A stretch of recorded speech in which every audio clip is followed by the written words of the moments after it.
Alright, so we're back. One thing that always is a tough problem when you're out in the woods is how to make coffee, right? A lot of people use the instant coffee and stuff like that, but a very proud tradition among outdoors people for a long time is the tradition of cowboy coffee. There's a lot of different ways to do it. Some ways are really good, and some ways are terrible. So today we're going to experiment with one of the really good ways. So what you'll need first is a boiling apparatus. We're using a zebra pot here. We've got about 3/4 of the way filled with water. Alright, so what we're going to do is we're just going to put that over a source of open flame. For now we'll be using our backyard jet stove. Alright, so we're going to put this right over, we're going to let it boil, and we'll tune you back in.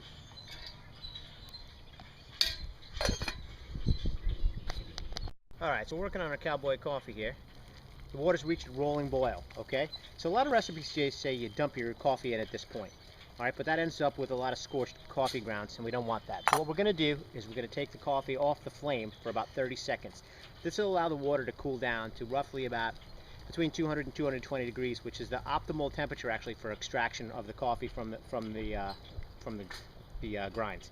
So what we're going to do is take this off. We're going to put the coffee in. We're going to put about a tablespoon per cup of water in, and we're going to stir it up. All right. So rather than have you sit for 30 seconds while I let this cool, I'm going to take it off the flame. I'm going to let it sit for 30 seconds. Put the coffee in, and we'll tune you in at the end of that. All right. Thank you for watching. We'll be back in a minute. So we put our tablespoons of coffee in. Put one for every cup of water, roughly. All right. We're going to give it a little stir.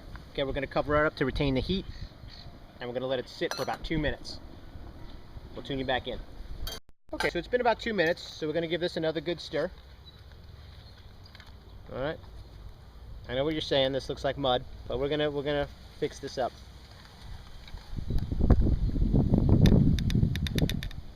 Alright, give that a good stir. We're gonna cover it back up, let it sit for 2 more minutes. It should be just about ready. Alright, so it's been a total of about 4 minutes and 30 seconds since we've taken the coffee off the fire.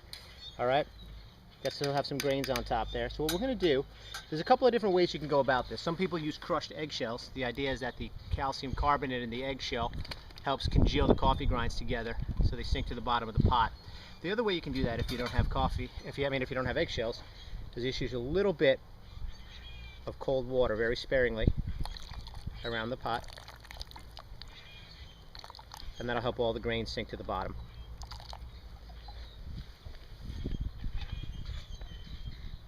That also stops the extraction process, so your coffee will be a little bit less bitter. Alright, and then when you're going to serve it, all the grains should have settled down to the bottom by now. So when you're going to serve it, the best thing to do rather than pour it is to dip something in to get your coffee out.